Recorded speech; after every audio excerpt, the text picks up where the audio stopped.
ఏకమై దాన్ని తిప్పికొట్టాల్సిన అవసరం ఉందని చెప్పినటువంటి గోపాల్ గారికి ధన్యవాదాలు తెలియజేస్తూ, అదేవిధంగా మండల కార్యవర్గ సభ్యులు బుగ్గరమ్మ గారు మాట్లాడాల్సిన.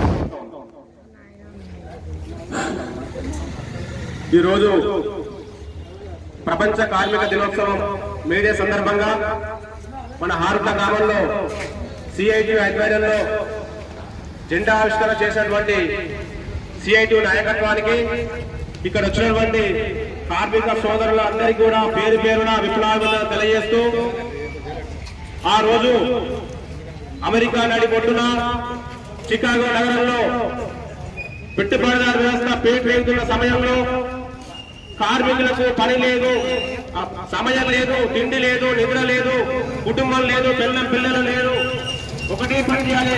ఆ కంపెనీలలో కార్మికులు కంపెనీ ఓనర్ ఎన్ఐపల్లా పనిచేసిన సమయంలో 1886 సంవత్సరం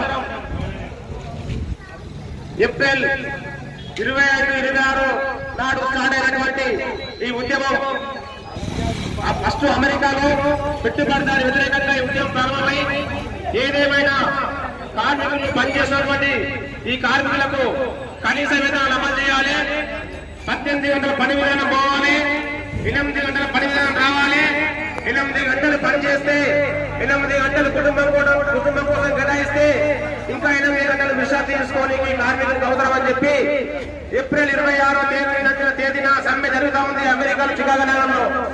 4 రోజులు 5 రోజులు సమ్మె జరిగింది. అయినా పెట్టుబడిదారు వ్యవస్థ నిమ్మకు నీరెత్తినట్టు వివరించింది.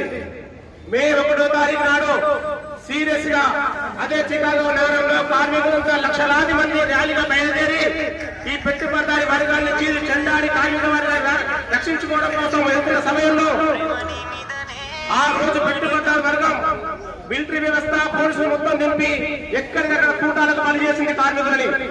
అది 1886 మే 1వ తారీఖు నాడు. ఇప్పటికీ కరెక్ట్ 140 ఏళ్ళు అవుతుంది. 140 ఏళ్ల కింద పెట్టుబడిదారు వ్యవస్థ కార్మికులని పిస్తోతో పోలీసుల వ్యవస్థ పెట్టి సాధి చంపితే అక్కడ పని చచ్చిపోయిన వాళ్ళు, క్షతగాత్రం దెబ్బతిన్న వాళ్ళంతా ఆ రక్తపు టేరుల నుంచి వాళ్ళ అంగీలే జెండాలు జెండలేనప్పటికీ వాళ్ళ బట్టలు, వాళ్ళ అంగీలు, వాళ్ళ పైంట్లే ఆ రక్తంలో ఉన్నటువంటి ఆ జెండా, ఆ అంగి లేపి ఇది మా ఎర్ర జెండా, ఈ రోజు మే 1వ తారీఖు నాడు ఎర్ర జెండా పుట్టింది, మా రక్తంలో నుంచి పుట్టినటువంటి ఎర్ర జెండాని కార్మిక దినోత్సవం సందర్భంగా ప్రపంచవ్యాప్తంగా జరుపుకుంటామని చెప్పి మీ హక్కులు ఇప్పట్లో మొత్తం పోదని చెప్పి ఆ ఉద్యమం ఆ రోజు స్టార్ట్ అయ్యి ప్రపంచవ్యాప్తంగా పెట్టుబడిదారు వ్యవస్థను మెడలు వంచి 8 గంటల పనిదాన్ని సాధించుకున్న రోజు ఈ రోజుకు 140 సంవత్సరాలు అవుతుంది. 140 ఏళ్లలో ప్రపంచంలో అన్ని దేశాల్లో ఎర్ర జెండా కార్మిక వర్గం పుట్టింది. ప్రతి దేశంలో ఎర్ర జెండా ఎగురుతుంది. ఈ రోజు ఎర్ర జెండా ఎగరని రోజే దేశం లేదు. కానీ మన దగ్గర ఈ రోజు 8 గంటల పని విధానం కావాలని చెప్పి ఆ రోజు కొట్లాడితే స్వాతంత్రం వచ్చినాక కూడా రాజ్యాంగంలో అమలు పరిచినాక కూడా ఇప్పుడున్నటువంటి రాష్ట్ర ప్రభుత్వాలు, కేంద్ర ప్రభుత్వాలు కార్మిక చట్టాలని అమలు చేయట్లేదు.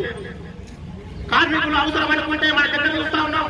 మంగళపల్లి, ఆదిపట్ల, ఇబ్రాహీంపట్ల ఏరియాలో కూడా బిహార్ నుంచో, ఉత్తరప్రదేశ్ నుంచో, జార్ఖండ్ నుంచో, ఛత్తీస్గఢ్ నుంచో కార్మికులు వచ్చి పనిచేయాల్సిన అవసరం ఉంది. అలానే పెట్టుబడి సేపు.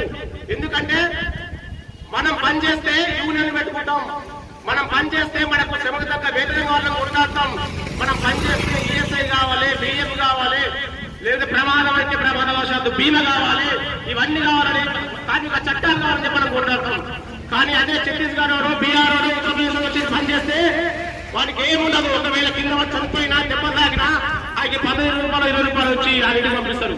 కానీ మన అట్లా కాదు, యూనియన్లు పెడతాం, కొట్లాడతాం, ఫైట్ చేస్తాం. ఈ సమయానికి వస్తాం, ఈ సమయానికి పోతాం, కనీస వేతనం తీయాలి అని చెప్పి మనం ఫైట్ చేస్తాం.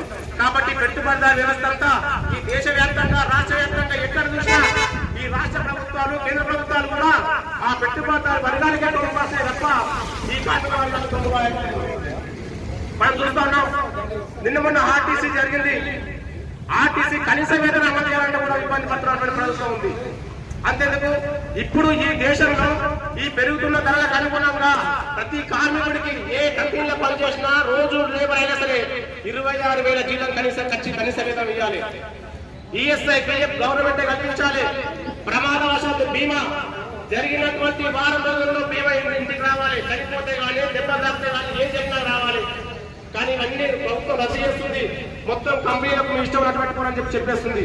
కాబట్టి ఏదేమైనా రాజకీయ పార్టీలో ఎవరి పార్టీలో ఏమున్నా సరే, ఎవరి ఇష్టం ఉన్న పార్టీలు ఉండొచ్చు.